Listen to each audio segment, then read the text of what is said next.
school, I didn't really know what I wanted to be or to do.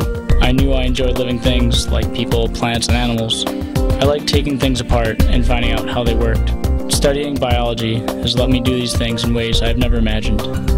As a young child, I always knew that I wanted to be a teacher. I love working with children and having an impact on their lives. As early as my freshman year, NU had me teaching in a classroom. Talk about real-world experience.